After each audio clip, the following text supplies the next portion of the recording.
Vamos a ir a la enseñanza y vamos a estar atentos a esta palabra en el nombre de nuestro Mesías.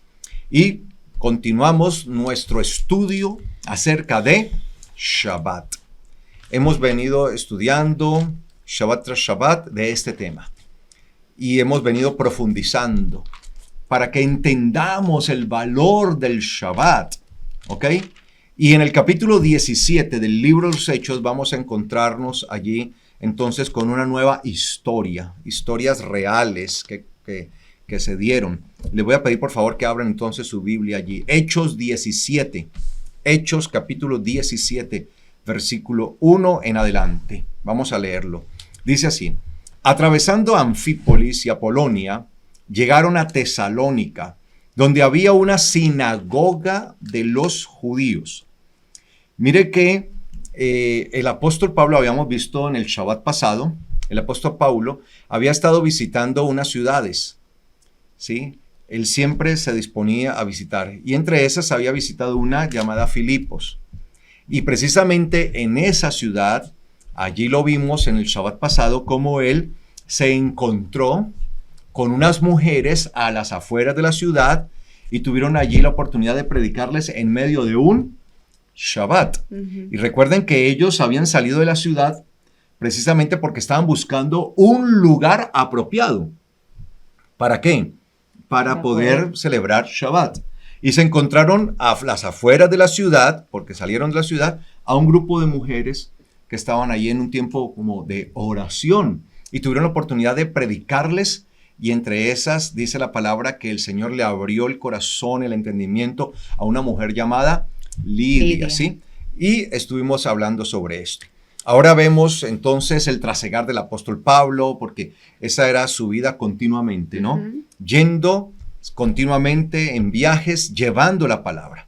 En este caso llega a Tesalónica y dice que allí había una sinagoga de los judíos en medio de una ciudad que era romana, entendamos eso, estaba bajo el dominio romano, ¿sí? Tesalónica, Tesalia, toda esta parte estaba allí bajo ese dominio romano. Sin embargo, allí había un lugar de reunión. Una sinagoga es un lugar de reunión, entendamos eso, que era de los judíos. Y dice, y Pablo, según la costumbre de él, mire, de acuerdo a la costumbre que él tenía, la costumbre de él, de Pablo, ¿sí? Fue a ellos por 3 días de Shabbat. Entonces, ¿cuál era la costumbre que tenía Pablo? Ya lo tenía como una práctica continua, ¿sí? Reunirse, congregarse en Shabbat. No, alguien dirá, pero con judíos. Pero recuerden que en el Shabbat pasado vimos cómo estas mujeres con las que estuvieron ellos allí no eran judías. Y de hecho se acercaron muchísimas personas no judías precisamente para que en Shabbat él les predicara, el apóstol Pablo. Entonces no podemos estar sacando ese argumento que carece de base, de fundamento, que es que el Shabbat es para judíos y por eso era que lo hacía. Porque hay muchísima evidencia bíblica de que no solamente eran los judíos, sino también aquellos no judíos que comúnmente se les conoce como gentiles, los de las naciones. Y dice entonces que de acuerdo al hábito, de acuerdo a la costumbre, a la práctica que Pablo tenía, fue a ellos, se dirigió a ellos y estuvo con ellos durante 3 días de Shabbat. Entonces, ¿cuál era la práctica habitual? ¿Cuál era la costumbre continua del apóstol Pablo? ¿Congregarse en qué? En Shabbat. En Shabbat. Esa era la práctica. Y no solamente de Pablo, sino de en general de todos los creyentes en el Mesías, de la iglesia. Es que la evidencia de la iglesia del primer siglo es que se reunían y se congregaban en día de Shabbat. Aquí todavía no se había impuesto el día domingo porque el día domingo no existía. De hecho, esa palabra, ese día domingo no existía como tal. se enumeraban los días, primer día, Sí. segundo día, tercer día, cuarto día, quinto día, sexto día, séptimo día. Pero el eterno Dios había declarado que el séptimo día, precisamente, era el día de Shabbat. Lo más tremendo es que todas estas personas habían adoptado el calendario de 7 días. Y es que el calendario de 7 días, amados hermanos, de semanas de 7 días, eso lo vamos a entender, es establecido a través del eterno Dios. Ninguna otra nación, y esto es comprobable en todo, históricamente, por medio de los escritos, o sea, los testimonios escriturales, por medio de todas las excavaciones arqueológicas, es decir, todos los hallazgos, siempre todo confluye a que Israel fue la primera nación que tuvo un conteo semanal de 7 días. Otras naciones lo tenían de a 10 días, de a 8 días, pero no para guardar un Shabbat. Por ejemplo, los que la tenían de a 10 días, no era que cada 10 días guardaran un Shabbat, no, como por llevar un conteo de días, pero no le ponían el énfasis del Shabbat. Lo mismo, por ejemplo, los egipcios, sí, era de 8 días, pero no porque cada 8 días cada octavo día hubiese un Shabbat, no, por llevar un conteo, un registro. Pero la primera evidencia que existe de un pueblo que tenía un conteo de 7 días y el séptimo día cada 7 días era Shabbat, es lo que registra las Sagradas Escrituras, amados hermanos. Entonces dice aquí que durante 3 días de Shabbat se encontró con ellos ahí en esa sinagoga para debatir con ellos. Enseñanzas. Apoyándose ¿en qué? En las Escrituras. En las Escrituras.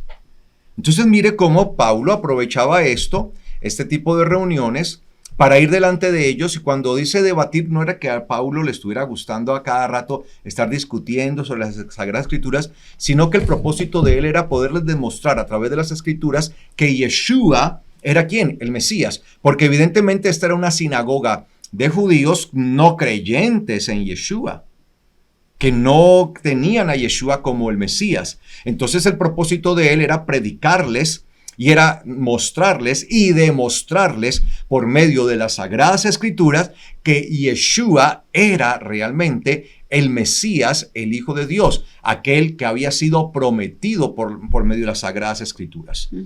Y dice el versículo 3, explicando y demostrando que el Mesías debía padecer y resucitar de entre los muertos. Y les decía a ellos, este es Yeshua, a quien yo les anuncio, el cual es el Mesías. Entonces mire, el énfasis de Pablo era ese, ¿no? Poder demostrarles a aquellos que no creían, que no tenían la revelación, que no tenían todavía ese conocimiento acerca de Yeshua como el Mesías, pues la propuesta de él era esta, ir hasta allá y por medio de las Escrituras poderles explicar y poderles demostrar que Yeshua era el Mesías y que él debía padecer, morir y resucitar de entre los muertos. Y que ese Yeshua era aquel que había muerto en el madero y que de ese era que él hablaba, que él anunciaba. Versículo 4. Y algunos de ellos, de los judíos que había ahí, de los yehuditas, algunos de ellos fueron persuadidos, es decir, fueron ¿qué? Convencidos. Bueno. Algunos fueron convencidos, algunos de ellos tuvieron esa bendición de recibir esa revelación y de ese entendimiento, de decir, wow, realmente aquel que murió, sí, de pronto algunos de ellos había escuchado de un tal Yeshua que habían crucificado, pero no lo tenían como Mesías. Pero aquí Pablo hacía una labor hermosísima, una labor poderosa, en la que él realmente les mostraba la palabra a ellos. les mostraba a ellos con evidencia, como debe ser a través de la palabra. Y cuando se habla a través de la escritura, ¿cuál escritura? Porque dice que por medio de la escritura. ¿Cuál era la escritura? ¿Lo que nosotros conocemos como el Nuevo Testamento? No. Y digo no porque eso aún no había sido escrito. Claro. Apenas algunas de estas cartas iban a ser elaboradas. Apenas los evangelios estaban empezando a escribirse. Era con lo que se conoce o lo que la gente llama Antiguo Testamento. Desde allí, a partir de allí, es que él les explicaba que lo que estaba escrito se refería ¿a quién? A Yeshua Mesías. Ahora, no con esto yo estoy diciendo entonces que el Nuevo Testamento, lo que conocemos como Nuevo Testamento, entonces no tenga ninguna validez. Claro que la tiene totalmente y creemos que son escritos guiados por el Espíritu de Dios, fueron inspirados por el Espíritu de Dios, o sea, nuestros apóstoles y cada uno de los que intervino en las escrituras del Nuevo Testamento fueron guiados por el Espíritu del Señor. Hubo una inspiración gloriosa de parte del eterno Dios. Yo no estoy diciendo que no, sino que en ese momento lo que tenían ellos de la escritura eran lo que conocemos como el Antiguo Testamento, que a veces se le tiene cierta aversión al Antiguo Testamento para unas cosas, pero amamos el Antiguo Testamento para otras, ¿no? Claro. Para unas cosas sí, pero para otras no. No, es la palabra de Dios y debemos tenerla en consideración completamente, toda ella. Completa. Y dice acá, la palabra, dice, y algunos de ellos fueron persuadidos, fueron convencidos, y se unieron a Paulo y a Silas un gran número de griegos, de gentiles, temerosos de Dios, y no pocas mujeres prominentes. Entonces mire que ahí había un trabajo que estaba haciendo Paulo y Silas, sí que era su compañero, ellos eran compañeros de ministerio. Aclaramos que Silas era un hombre, ¿sí? Una vez, yo escuché hace muchos años, alguien explicar y decir, cuando Pablo y su esposa Silas, no, sí, de verdad, y yo, ¿cómo así? Entonces, por si de pronto hay alguno que tenga alguna duda, no.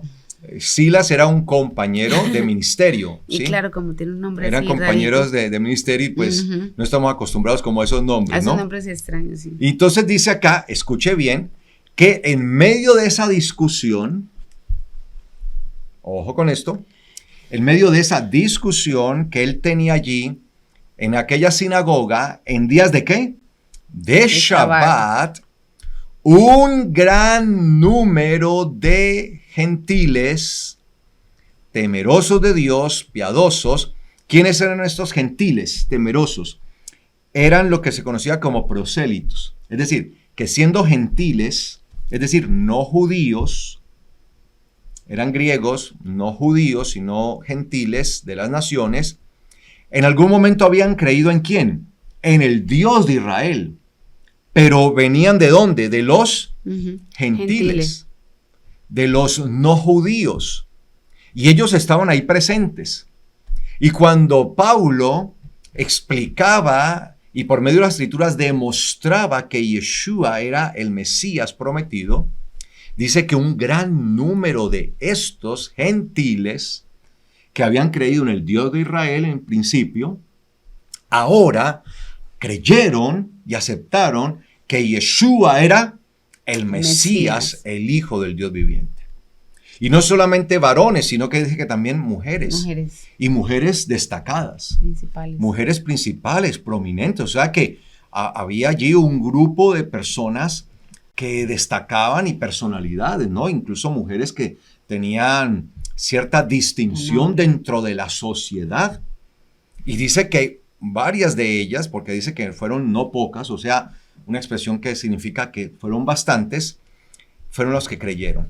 Pero los judíos, llenos de envidia, obviamente aquellos que quedaban allí, ¿sí? Que no aceptaron las explicaciones del apóstol Paulo, ¿sí? Pero los judíos, llenos de envidia, tomaron consigo a unos vagabundos perversos, ¿no? A unos hombres, ¿cómo dice allí? No, pues aquí dice es que hombres viciosos. Hombres viciosos, sí, hombres que no son carentes de ética, Aquí dice carentes viciosos. de Ujú, moral, es lo que ujú, expresa el texto como tal, ¿sí? sí. Que no tienen ética, no tienen moral, no tienen ningún tipo de respeto. Entonces, cogieron a unas personas de esas, las tomaron y juntamente con ellos reunieron a una turba y alborotaron la ciudad, imagínense, y atacaron la casa de Jasón Jasón para sacarlos ante el ante el pueblo, pueblo. porque Jasón era aquel que los estaba a ellos hospedando. Entonces, cuando ellos llegaron allí a Tesalónica, se hospedaron, así como en Filipo estuvieron hospedados en la casa de Lidia, aquí estuvieron hospedados en la casa de este hombre. Entonces, él recibió a Paulo y toda su comitiva que viajaba con él, una comitiva ministerial, que iban predicando, que iban enseñando, y entonces aquellos que no recibieron el mensaje, que rechazaron de plano que Yeshua era el Mesías y dijeron, no es así, es totalmente falso, pues estos hombres tomaron, contrataron, les pagaron a unos hombres sin ética, sin moral, unos hombres que carecían de total valor, para conformar así una turba, ¿sí? Y a crear un alboroto en la ciudad a tal grado que terminaron asaltando, terminaron atacando la casa del hombre que hospedaba a Paulo y todos los que le acompañaban a él. Ujú. Y dice acá que el propósito pues era sacar principalmente a Paulo y a Silas de la casa de Jasón. Entonces la atacan, la asaltan para poderlos aprehender y arrastrarlos hasta las plazas, que era lo que se acostumbraba, y de repente pues no los encuentran, porque No mira los lo que dice el encuentran. versículo 6. Pero Pero cuando al les no encuentran. hallarlos, arrastraron a Jasón y a algunos de los hermanos que estaban allí en esta casa ante las autoridades de la ciudad, gritando, estos son los que trastornan el mundo entero. Y también se han presentado aquí, estos que trastornan el mundo entero, también se han presentado aquí. Mire lo que decían del apóstol Paulo y también de aquellas personas que lo acompañaban, ¿no? Mire lo que decían de ellos. Estos que trastornan el mundo entero han llegado hasta aquí. Calificaban al apóstol Pablo de ser un trastornador, ¿no? Un agitador Ujú. del mundo entero. Y es que esa es la tarea que nosotros tenemos como hijos de Dios. Que el mundo sea trastornado, el mundo sea agitado por nosotros. Pero es lamentable ver que hoy es al revés, porque vemos es más bien al mundo trastornando a la iglesia. En vez de la iglesia trastornar el mundo entero a través del mensaje de Yeshua, no, es la iglesia dejándose trastornar y sobre todo por esos mensajes que se están dando hoy. Esos mensajes que se dan más como para mantener a la gente allí y por eso se suaviza el mensaje. Y por eso se lleva un mensaje que es poco evangelístico, es poco bíblico, es más un mensaje que parece más de ánimo o de Motivacionales. motivación. Estos mensajes de tipo motivacional, como si a la gente le tuvieran que estar dando un mensaje tipo motivacional porque la gente está desmotivada. No, en el Señor nosotros no podemos estar desmotivados.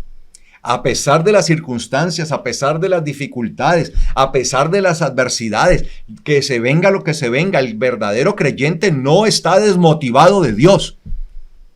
Como si a nosotros nos tuvieran que estar motivando pues para buscar del Señor. Y esa motivación está centrada muchas veces es en los bienes materiales, en los sueños de la gente, en lo que puede alcanzar, en el potencial que pueden desarrollar. Y por eso vemos que grandes iglesias en el mundo que son muy influyentes desarrollan como ese tipo de visiones, ¿no? Hay una muy grande en el mundo, ¿sí? Y tiene ese eslogan, ¿no? Descubre el campeón que hay en ti. De hecho, el pastor de esta congregación, que es una de las congregaciones más grandes de Estados Unidos y del mundo, más influyente, escribió un libro, ¿no? Y es un bestseller. Ese es un bestseller porque ha vendido cientos de miles de libros, se han vendido. Y está catalogado como uno de los mayores libros de venta, ¿no? Descubre el campeón que hay en ti. ¡Wow! Descubre, ¿no? Dios no nos manda a nosotros a descubrir ningún campeón. Nos manda a entender que nosotros somos nada delante de Dios. Que delante de Él, dice, nosotros somos como basura, como gusanos delante de Él. Nada somos. O sea, nosotros no tenemos que descubrir ningún campeón. Si nosotros vamos a descubrir algo, es el pecado que está en nosotros y descubrirlo y quitarlo de nosotros. Porque apartados de Dios no somos nada. Y Él viene precisamente a nosotros, no para que se descubra el campeón que hay en nosotros, ¿no? Entonces, el campeón, entonces la gente, uy, sí, soy el campeón. Entonces vamos a tener de todo. Y la gente siempre enfrascada como en lo material. Y esto muchas veces es lo que pasa hoy, a diferencia de lo que pasaba en aquel tiempo. A ellos los arrastraban. Yo me imagino al apóstol Pablo, ¿no? Descubre el campeón que hay en ti, ¿no? No precisamente por eso era que los arrastraban o los querían matar a ellos. Porque les predicaba, descubre el campeón que hay en ti. Es porque al predicarles acerca del Mesías, los estaba confrontando directamente con el pecado. Porque para reconocer a Yeshua como Mesías, hay que reconocer la condición pecaminosa que hay en cada uno de nosotros. Debemos reconocer esa condición de muerte, de maldición que tenemos cada uno de nosotros. Porque es imposible reconocer en nuestra vida al Salvador, es imposible reconocer en nuestra vida a Yeshua, a nuestro Mesías, si no reconocemos nuestro pecado, si no estamos dispuestos a morir a nosotros mismos. Entonces, este era el mensaje que ellos llevaban. Y era un mensaje que a algunos los transformaba y convencía, decía, sí tengo que hacerlo. Pero a otros les causaba irritación, cólera, les daba ira, enojo, a tal grado que miren lo que hacían. O sea, eran capaces de contratar a hombres sin moral, sin ninguna ética, sin ningún valor, para que hicieran esto. Y esto es lo que estamos viendo hoy. Lo mismo. ¿Quiénes son los que están manejando hoy todas estas agendas que están tratando de trastornar la mente de la gente, sobre todo de los más jóvenes, de los más niños? Gente sin valor, gente que carece de lo moral. Totalmente. Eso fue lo que ellos buscaron. Y por eso es que muchas veces estos sistemas se vienen en contra del evangelio, porque ven que el evangelio del Mesías es una oposición directa a todas sus enseñanzas, a todo ese plan que se está desarrollando, se está orquestando, que de hecho está desarrollado dentro de lo que se conoce como la Agenda 2030, la Agenda 2030. Y entonces, ¿quiénes son los que están llevando ahora las banderas de la moral hacia nuestros hijos y los están educando? Pues esta gente que carece precisamente de toda moral, de todo valor, de toda ética, y están enredando, y a ellos es a quienes está patrocinando. Entonces las grandes multinacionales y los grandes emporios económicos dirigidos desde la ONU, porque esto es un plan y una organización, amados hermanos, mundial. Esto es algo mundial, entendamos esto. Esto no es de unos cuantos, esto es una orquestación mundial, porque la Agenda 2030 precisamente está propuesta por la Organización Mundial de las Naciones, que es la ONU. Entonces les pagan, los financian para que adoctrinen a nuestros hijos, para que les enseñen a ellos una cantidad de cosas que son contrarias a la naturaleza, que son contrarias a los valores, a la ética, a la moral. y quieren destruir a nuestros hijos, y nosotros muchas veces van y cruzados allí sin hacer absolutamente nada por nuestros hijos. Ustedes y nosotros somos los salvaguardas de nuestros hijos. Nosotros debemos ser los escudos de nuestros hijos. Y así como aquellos que no les gustó la predicación del apóstol Pablo, y por eso tomaron a personas sin ningún tipo de valor, sin ningún tipo de moral, sin ningún tipo de vergüenza, y los trajeron precisamente para hacer un alboroto, a fin de poderlos acusar, porque eso es lo que siempre buscan, ¿sí? Generar alboroto y multitudes que terminen acusándonos. Acusándonos, y esto apenas está empezando, amados hermanos. Sí. Y eso hace parte de lo que es la tribulación. La tribulación, tranquilos, no estoy hablando de la gran tribulación, pero sí de la tribulación que nos toca a nosotros. Eso, ya, amados hermanos, ya estamos en ese tiempo, ya estamos en tiempo de tribulación. Solamente que esto apenas está empezando. Y dice acá entonces que ellos, llenos de envidia, tomaron consigo estos hombres que carecían de todo tipo de valor, de todo tipo de moral, para conformar una turba. Asaltaron entonces la casa de Jasón, que es lo que siempre quieren hacer con nosotros. ¿Asaltar qué? Nuestra casa. Quieren asaltar nuestra casa y a la fuerza nos quieren sacar. A la fuerza. Ojo con esto, amados hermanos. Y dice el versículo 6, pero al no hallarlos, a Pablo y a Silas principalmente, arrastraron a Jasón y a algunos hermanos ante las autoridades de la ciudad gritando, estos que trastornan el mundo entero también se han presentado aquí. Entonces del apóstol Pablo y de nuestros hermanos en la fe de aquel tiempo, de nuestros apóstoles, a ellos se les señalaba como trastornadores del mundo entero. ¿Será que se puede decir lo mismo de nosotros? ¿Será que se puede decir que nosotros estamos trastornando el mundo o al revés? El mundo nos está trastornando a nosotros. Versículo 7. Y lo acusaron diciendo, y los ha recibido Jasón, y todos estos actúan contra los decretos del César. ¡Wow! ¿Y quién es el César? Pues es el enemigo. Claro. ¿Quién es el César? Estas instituciones gubernamentales, mundiales, nacionales, que quieran implementar todo esto. Y a nosotros nos van a acusar el día de mañana de eso. Estos están en contra de los decretos de la ONU, en contra de los decretos del gobierno, en contra de los decretos del Ministerio de Educación, en contra de estos decretos, están en contra. Estos que quieren ir en contra. Y eso va a ser recurrente, amados hermanos. Pues cuando nosotros, a ver, yo quiero de pronto dejar un poquito claro esto. Cuando nosotros como congregación y como pastores les llamamos tanto la atención a algunos padres de familia, porque obviamente no son todos, tenemos también que hacer la salvedad, pero algunos padres de familia que presentaron sus hijos en el altar y se comprometieron con el Eterno, no con nosotros ni con la congregación, sino con el Eterno. Cuando se comprometieron y presentaron y vamos a llevar a los niños en ese camino y vamos a estar ahí porque sangre por sangre, sí, eso mejor dicho. Yo también quiero decirlo así, a algunos creyentes se les convierte la presentación de los niños como en algo ritual.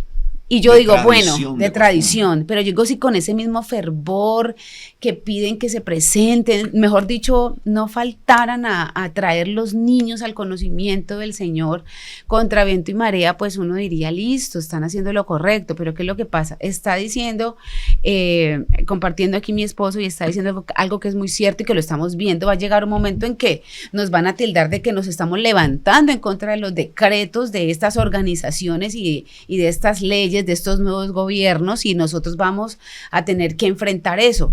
Pero mientras eso sucede, que estamos a muy poquito, entonces vamos implementando en el alma de los niños, que en últimas son, porque nosotros ya sabemos para dónde vamos, pero los niños están en ese proceso de definir qué van a hacer con su vida. Entonces ahí estamos 24/7, porque el enemigo no se cansa de 24/7 ministrar el alma de los niños, de sus niños, sí, de sus niños. Todo el tiempo están siendo invadidos de una cantidad de información en contra de las normas, decretos, estatutos del Eterno, en contra de los mandamientos. Mientras tanto, algunos padres pasivos realmente, que no tienen ningún tipo de temor de que en pocos años, y yo no diría ni años, sino en poco tiempo, estaremos enfrentándonos a eso. ¿Y qué va a hacer usted? Ahí sí se va a poner a hacer algo que quizá ya no va a poder lograr realmente un objetivo con eso. Entonces aquí nosotros podemos ver que el Señor nos está hablando a través de esta palabra sobre lo que tenemos que hacer con los más vulnerables de nuestra casa, porque aquí ya sacan a Jasón, aquí, y lo que están haciendo con nosotros, quieren sacarnos a la plaza pública y apedrearnos porque estamos en contra, exponernos. Cuando nos quiten a nosotros de la ecuación, quedan nuestros niños vulnerables allí en sus manos para que ellos terminen de hacer lo que quieran con ellos. Es por eso que nosotros estamos en esa insistencia y somos canzones, porque somos canzones. Y si nos toca que ser canzones por amor a nuestros niños, lo vamos a hacer. ¿Y por qué digo niños? Pues porque lo que se ha levantado en esta última generación es las armas y toda la maldad en contra de ellos, en contra de los niños realmente. Esta generación es la que el antimesías necesita. Es una generación que la tiene que tener contaminada a lo sumo para poder hacer y terminar de orquestar lo que tiene señalado para este tiempo. Entonces tenemos que reflexionar realmente. Así es, amados hermanos, y esto que dice mi esposa, pues de verdad es una gran advertencia y tenemos que estar reflexionando sobre ello. César de ahora. Por eso dice, a ellos, a Jasón lo acusaban, ¿sí? Este es el que ha hospedado, ha encubierto a aquellos que vienen a contravenir los decretos de César, diciendo que hay otro rey, Yeshua, y es que va a llegar ese momento, ¿sí?, en donde vamos a tener que tomar la decisión: o cumplimos las leyes humanas impuestas o las leyes de Dios. Porque va a llegar un momento en que las leyes humanas van a ser totalmente contrarias a las leyes de Dios. ¿Sí? A las leyes de Dios, completamente contrarias. ¿Sí? Y van a chocar. Y es allí donde vamos a tener que empezar a tomar distancia de esas leyes, de las leyes humanas. Y eso obviamente va a provocar persecución, señalamiento, nos van a querer exponer, porque de eso se trata todo este plan 2030, amados hermanos. La Agenda 2030 se trata de eso. Y aquellos que defendemos la moral, los valores, la vida, somos los primeros, amados hermanos, que vamos a ser señalados. Aquellos que defendemos lo natural, el matrimonio como establecimiento divino entre un varón y una mujer como el mismo Dios lo estableció, vamos a ser señalados y vamos a quedar expuestos. Y esto apenas está empezando, apenas, amados hermanos. Y va a venir persecución sobre esto. Pero esto será solo los principios de dolores, porque el tiempo de angustia será, o de tribulación, serán los principios de dolores. Posteriormente vendrá un tiempo de gran tribulación, pero para el mundo entero, dice la palabra. Sí, claro. Entonces, pues, nosotros vamos a tener que estar allí muy firmes. No, y si no aprendemos a estar desde ahora, claro, va a ser muy difícil luego. No, y ¿sabe por qué es difícil a veces discernirlo? Porque inclusive nosotros estamos siendo presionados por el momento muy disimuladamente, pero cuando usted en las instituciones de los diferentes gobiernos en los países en los que nos están viendo, porque no vamos a decir cuáles, empiezan a presionarnos, si es el Comité de la Infancia, por ejemplo, que empiezan a meterse ya en la vida de una familia donde le preguntan una cosa, cosa y otra, y cómo les está educando, y recuerde papá y mamá que no pueden hacer tal cosa, y recuerde papá y mamá que ellos deben dirigirse a tal institución si cualquier cosa, recuerde papá y mamá que hay un manual que se está manejando ahorita.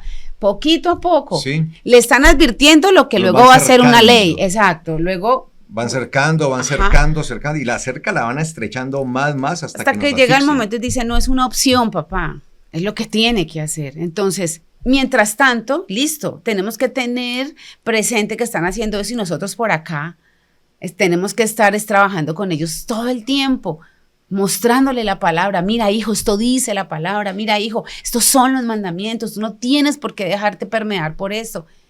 Pero no estamos equipando a los niños para lo que viene. Así es.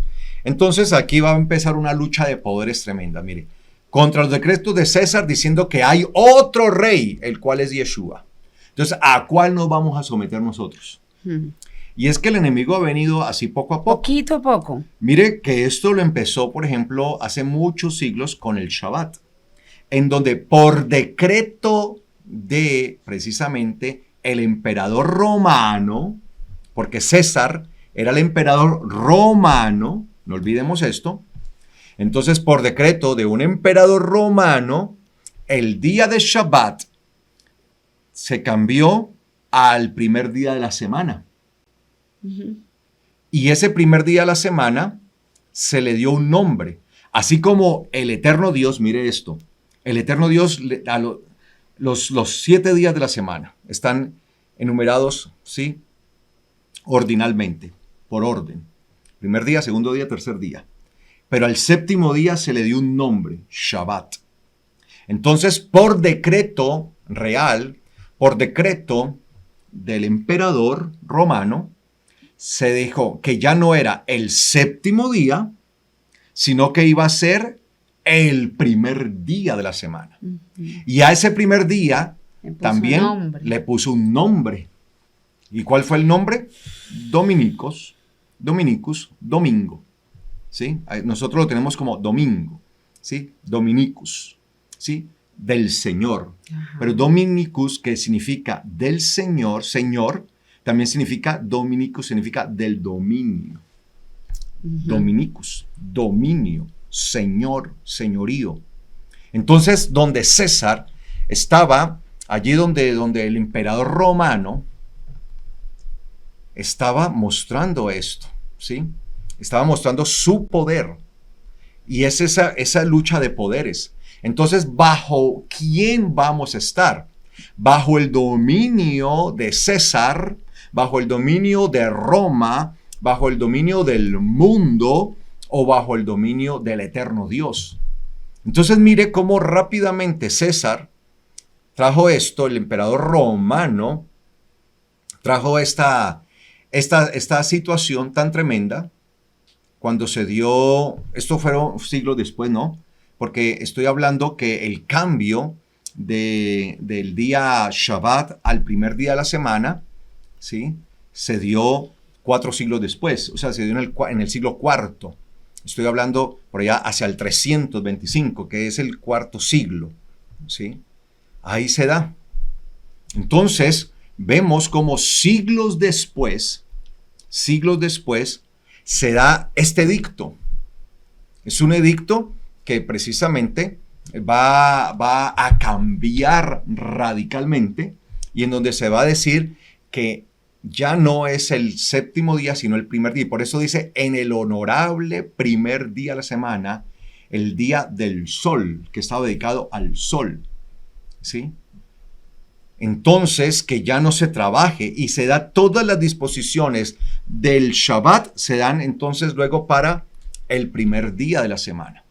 Entonces ahí vemos con Constantino, el César de aquel tiempo, el emperador de aquel tiempo, porque César, recuerde, era un título, ¿sí? Era un título de gobierno. El emperador de aquel momento, pues cambia allí. Entonces nosotros tenemos allí una situación bastante compleja. Entonces, mire, por ejemplo, Constantino cambió y hizo el cambio. ¿Y qué sucedió? Que la mayoría de las personas de una se adaptaron al cambio. Sí.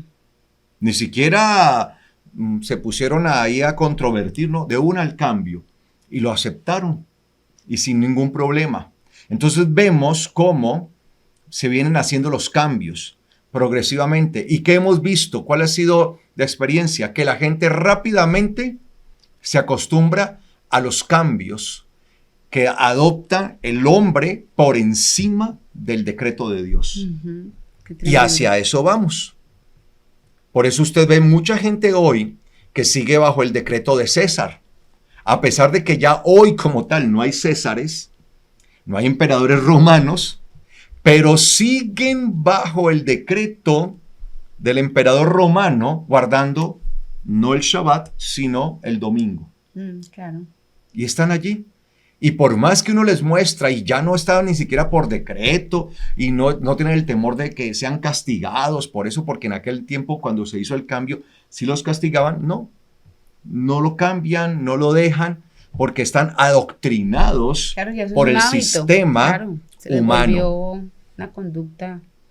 Entonces, aquí imagínense, los acusaban a ellos, en este caso a Jasón, que decían, ha hospedado a todos estos que actúan contra los decretos de César, porque eso siempre es lo que van a decir, que vamos es en contra de las cosas del establecimiento, que vamos en contra del gobierno. Y dice, y alborotaron al pueblo y a las autoridades de la ciudad que oían estas cosas. Pero habiendo obtenido la fianza de parte de Jasón y de los demás, los soltaron. Ujú. Enseguida los hermanos enviaron de noche hacia Berea a Paulo y a Silas. Entonces los sacaron, ¿no? De allí hacia Berea. Quienes una vez llegados fueron a la sinagoga de los judíos. O sea, iban de un lugar a otro y eso no se ponían allá como que, Predicando. uy, no, qué terrible situación, nos quisieron apedrear. Me voy pa' mi Bueno, casa. nos salvamos, no, venga, tomémonos un descanso. Sí. No, llegaron y de una vez. Ahora, si iban a las sinagogas de ellos, ¿qué días iban? Pues en Shabbat. En Shabbat.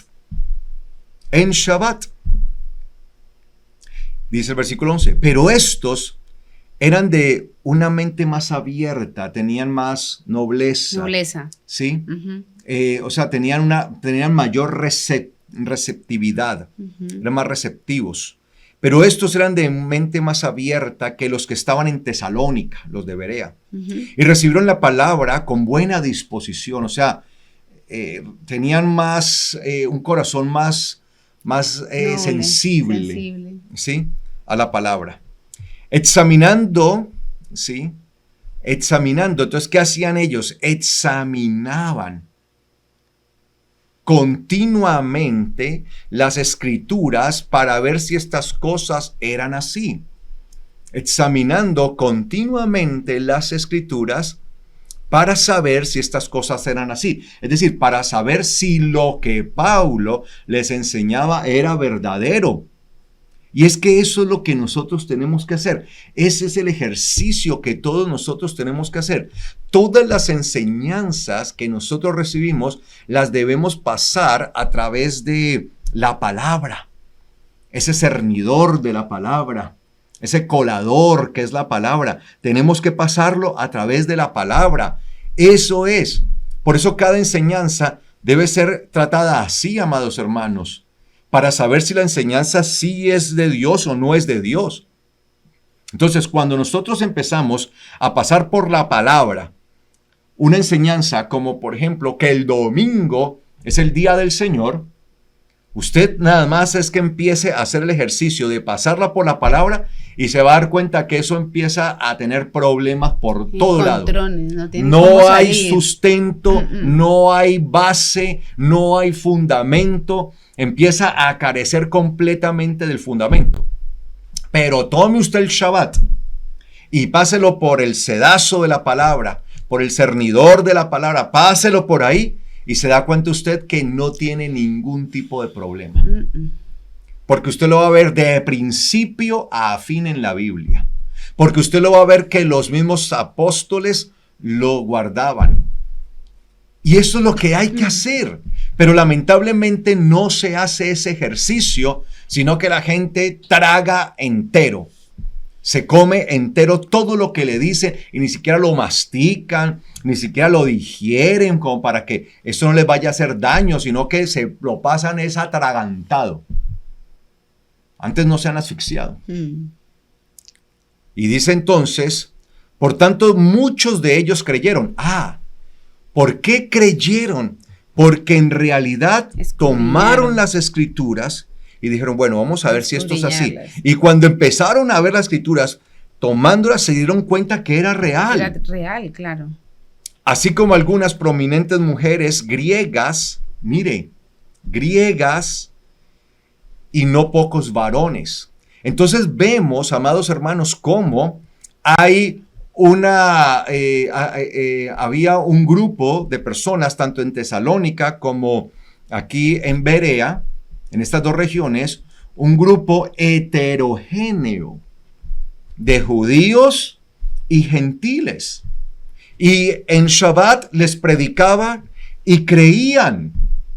Y uno no ve a ninguno de ellos diciendo, no, nosotros somos gentiles, pues no, tenemos que guardar no el Shabbat, sino el domingo, porque el Shabbat no es para nosotros. No, es que recuerden, para este momento todavía esto del domingo no se había establecido, porque se va a establecer solamente hasta el 325 aproximadamente de la era. Hacia el cuarto siglo se va a establecer esto. Por eso los discípulos nunca guardaron ningún domingo, porque ni siquiera existía. Es que solamente apelando a la historia, ni siquiera a la Biblia, solo a la historia. O sea, ¿cómo iban a guardar algo que no había sido establecido? Fue establecido a través del imperio o del gobierno de Constantino. Con Constantino fue que se hizo esto. Entonces, ¿cómo es posible que ellos hubieran podido guardar un domingo? Ya, nada más ahí con eso. Y no hay evidencia de que ellos hubieran guardado domingo porque no existía el domingo. El domingo como tal, como día, existía el primer día de la semana, pero no bajo esa legislación de lo que se suponía era el Dominicus, el día del señorío, el día del dominio. No. Entonces, dice aquí, cuando los judíos de Tesalónica supieron que también en Berea fue proclamada la palabra de Dios por parte de Paulo, vinieron también acá, alborotaron y perturbaron a las multitudes. Oiga, o sea, se dieron cuenta entonces, no nos funcionó aquí la multitud, entonces vámonos hasta Berea. Pues que era una persecución tremenda. Esto era algo serio, amados hermanos, o sea, se lo tomaban muy en serio para perseguirlos. Y es que así va a venir la persecución va a ser muy en serio. Si usted piensa que esto es un cuento de hadas, de lo que se va a venir la persecución, amados hermanos, esto va a ser en serio. Y esto hace parte de la Agenda 2030. Y estamos en 2024. Estamos en 2024. Entonces, imagínense, estos años que quedan de aquí a 2030 van a enfilar. Todas sus filas van a estar puestas. Claro, ellos tienen todos los enfoques, por dónde se están metiendo, por dónde están en contra de nuestras leyes, por aquí, todo lo van abordando y todo lo van cerrando. Eso es lo que están haciendo. Hacia eso vamos. Y como saben que les queda poco tiempo, claro, van a estar enfilando sus baterías, van a estar enfilando sus armas hacia eso. Entonces dice acá, y los hermanos... Dice el versículo 14, los hermanos entonces enviaron enseguida a Paulo para que fuera hasta el mar, en tanto que Silas y Timoteo permanecían allí. Los que acompañaban a Paulo lo condujeron hasta Atenas, y después de recibir orden para Silas y Timoteo de que fueran a él lo más pronto posible, partieron. Entonces se fueron ¿hacia dónde? Hacia Atenas. Y mientras Pablo los esperaba en Atenas, su espíritu estaba enardecido dentro de sí, ¿sí? O sea, sentía un celo, sentía ese ardor, porque es que a uno el pecado le debe arder, a uno el pecado le debe doler, y sobre todo cuando uno ve todas estas cosas que se están levantando y todos esos altares que se están levantando en este tiempo, porque el mundo se está llenando de cantidad de altares al enemigo, altares dedicados al enemigo de una Resurgen otra vez manera los ídolos, los terrible. dioses. Esto es lo que le pasaba ahí a Pablo y esto es lo que debemos sentir nosotros. Cuando nosotros vemos todo este adoctrinamiento tan terrible, eso debe causar en nosotros este ardor en el alma. Ese dolor, debemos sentir dolor. Pablo sentía, el apóstol sentía ese dolor interno en su corazón por esto. Y dice que al observar todo esto, cómo la ciudad estaba llena de ídolos. Y eso es lo que se está viendo hoy. Estamos llenándonos de ídolos otra vez. Cantidad de ídolos con todas estas doctrinas que se están desarrollando, amados hermanos. Y que las están llevando a través de la política, porque es una mezcla de doctrinas, de ideología con la política. O sea, tienen secuestrada la política y a través de la política, con esos pensamientos, con esas ideologías políticas, nos están metiendo todas estas cosas. Y se están levantando estos altares, estos ídolos. Así que discutía, mire, en la sinagoga con los judíos. Ahora, ¿con cuáles? Los de Atenas. Entonces, Tesalónica, Berea y ahora Atenas. Y estaban allí, dice, en la sinagoga con los judíos y los temerosos de Dios. Y continuamente en la plaza con los que acudían allí, con los que estaban allí en medio de la plaza. Incluso con algunos de los filósofos epicúreos y estoicos debatían con él. Y algunos decían, ¿qué querrá decir este charlatán? Y otros decían, parece ser predicador de dioses extraños, porque les predicaba sobre Yeshua y la resurrección. Entonces vemos allí una mezcla de gente, judíos, de conversos al Dios de Israel también, que eran los temerosos de Dios, que eran los piadosos, es decir, los prosélitos, ¿sí? Que creían en el Dios de Israel, pero también una cantidad de griegos, entre ellos que tenían ciertas filosofías, como los epicúreos y estoicos que había en aquel tiempo.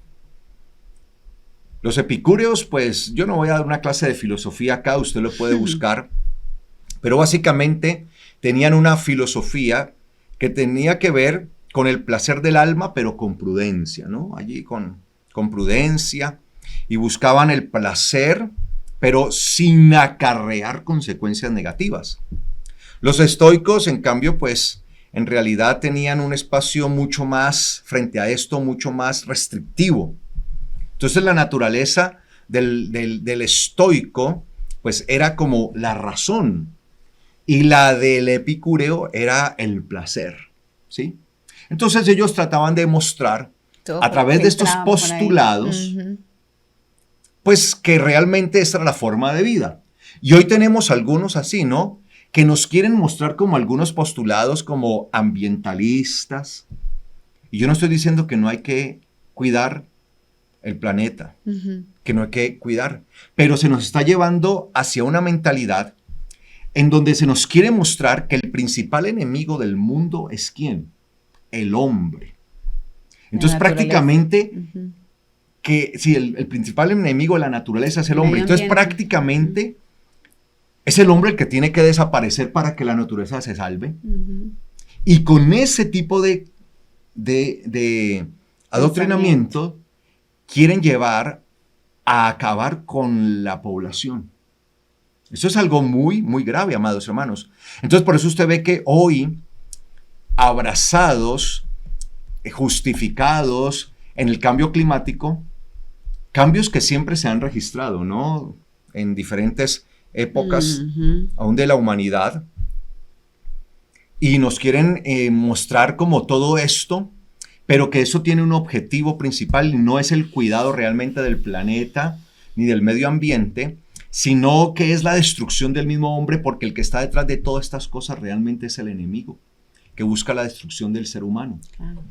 Y esto es complejo, amados hermanos. Entonces ellos tenían sus posturas sobre estas cosas, sobre el placer, sobre la razón, y decían pues cómo era la forma de vivir. Entonces hoy hay personas que se quieren levantar a decirnos cuál es la forma realmente de vivir.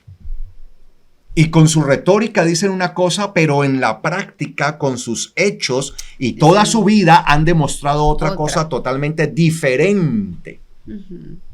Diferente. Una cosa verdaderamente espantosa, amados hermanos, que es lo que nosotros estamos viendo. Y es algo similar a lo que se vivía. Entonces resultan una cantidad de filósofos, porque hoy muchos de los presidentes y de los representantes mundiales parece ser que se han vuelto filósofos y uno los ve dando discursos a nivel mundial y son discursos incluso hasta extraños, son discursos que de verdad poco coherentes. Sí, tienen poca coherencia, pero que la gente, wow, hacia esto vamos y todo esto. Pero en la práctica estas personas realmente no lo viven. Solo son discursos que están precisamente orientados a cumplir una agenda que es la Agenda 2030, en este caso. Sí.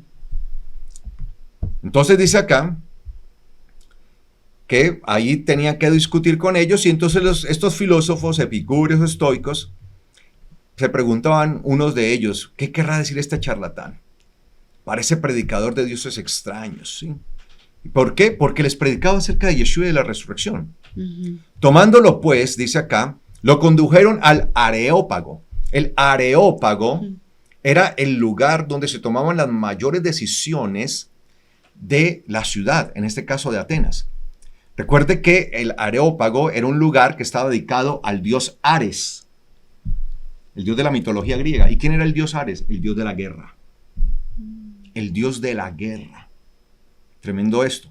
Y allí en ese lugar, que era un tribunal en realidad, es donde se juzgaban los casos más prominentes que vivía la sociedad y donde se tomaban las decisiones más radicales y las decisiones que iban a influenciar más poderosamente sobre todos los ciudadanos.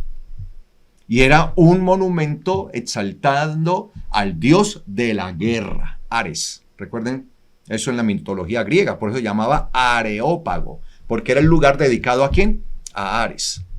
Y le preguntaron, ¿podemos saber qué es esta nueva doctrina que enseñas? Porque traes a nuestros oídos algunas cosas que sorprenden. Queremos saber, pues, qué significa esto. Porque todos los atenienses y los extranjeros allí residentes en ninguna otra cosa pasaban el tiempo sino en decir o en oír novedades, lo que le gusta a la gente hoy. Y eso es lo que está convenciendo a mucha gente. Esos discursos novedosos, esos discursos como que, wow, los cautivan. Y Pablo entonces, puesto en pie, en medio del Areópago, dijo, varones atenienses, en todas las cosas observo cómo ustedes son muy religiosos, porque pasando y viendo cerca de sus santuarios, hallé también un altar en el cual está inscrito al Dios no conocido, es decir, un altar dedicado al Dios que ellos no conocían, por si les faltaba alguno, ¿no? No vaya a ser que se nos quede un Dios por fuera y ese se enoje contra nosotros, porque tenían multitud de dioses. El que ustedes adoran, pues, a pesar de no conocerle, de ese es que yo vengo a anunciarles. El Dios que hizo el mundo y todo lo que hay en él, siendo Señor del cielo y la tierra, no habita en templos hechos por manos, ni es servido por manos humanas, ni tiene necesidad de cosa alguna, pues él da a todos vida y aliento y todas las cosas. Y de uno hizo todo el linaje de los hombres para que habiten sobre la faz de la tierra, prefijándoles el orden de los tiempos y los límites de su habitación, para que busquen a Dios, por si tal vez palpando puedan hallarlo, aunque no está lejos de cada uno de nosotros. Porque en él vivimos, nos movemos y existimos, como incluso algunos de sus poetas, algunos de sus filósofos han dicho, porque linaje suyo somos. Siendo pues linaje de Dios, no debemos suponer que la divinidad sea semejante a oro o plata o piedra, escultura de arte y de imaginación de hombres. Ahí les atacó directamente su idolatría. Pues si bien Dios pasando por alto esos tiempos de ignorancia, mira lo que dice la palabra, Dios pasando por alto estos tiempos de ignorancia, ahora ordena a todos los hombres en todo lugar que se arrepientan en el Areópago. En el Areópago, donde se tomaban las mayores discusiones, las mayores decisiones, se formaban las mayores discusiones, él les dijo que Dios estaba pasando por alto el tiempo de ignorancia y estaba ordenando a todos los hombres en todo lugar que se arrepientan. Por cuanto ha establecido un día en el cual va a juzgar a la humanidad con justicia, por medio del varón que designó, presentando a todos garantía de ello cuando lo resucitó de entre los muertos. Pero cuando oyeron resurrección de muertos, unos se burlaban y otros dijeron, ya te oiremos acerca de esto en otra ocasión. Obviamente a manera de burla. Así que Pablo salió de en medio de ellos. No obstante, algunos varones creyeron y se unieron a él, entre ellos Dionisio, el Areopagita, y una mujer de nombre Dámaris, y otros con ellos. Cuando dice Dionisio, el Areopagita, si hace esta conexión, era porque era el encargado, era el director de ese lugar. Era el rector, el juez. ¡Wow! Imagínense. Entonces, amados hermanos, mire cómo el apóstol precisamente iba de ciudad en ciudad, y eran ciudades romanas, eran ciudades gentiles, ciudades griegas, y a pesar de que en ellas se encontraba ciertas sinagogas y discutía con los judíos de aquellas sinagogas, también les predicaba en día de Shabbat, ¿a quiénes? A los griegos y gentiles que había allí. Claro. Y la mayoría de los que creyeron, ¿quiénes fueron? Griegos, gentiles, fueron la mayoría de los que creyeron y se unieron a él, a tal grado que Dionisio, el Areopagita, es decir, el encargado, el Areópago, el director. ¿Ah? Entonces nosotros vemos acá, amados hermanos, cómo realmente era que funcionaba el Shabbat en aquel tiempo. Seguía funcionando y el apóstol Pablo y los demás que le seguían a él y todos los demás apóstoles aprovechaban cada día el Shabbat para llevar la palabra, para predicar la palabra y no desistían en ello. Y por medio de esta predicación ganaban tanto a judíos como a gentiles. Tremendo. Y los gentiles cuando se convertían no decían, no, nosotros somos gentiles y no judíos, entonces no vamos a guardar Shabbat, vamos a guardar otro día. No, seguían guardando Shabbat porque al convertirse ante la predicación del apóstol Pablo, seguían viviendo conforme a la palabra de Dios, claro, y de acuerdo a sus estatutos, a sus establecimientos y a las doctrinas, a los mandamientos de la palabra de Dios. Tremendo.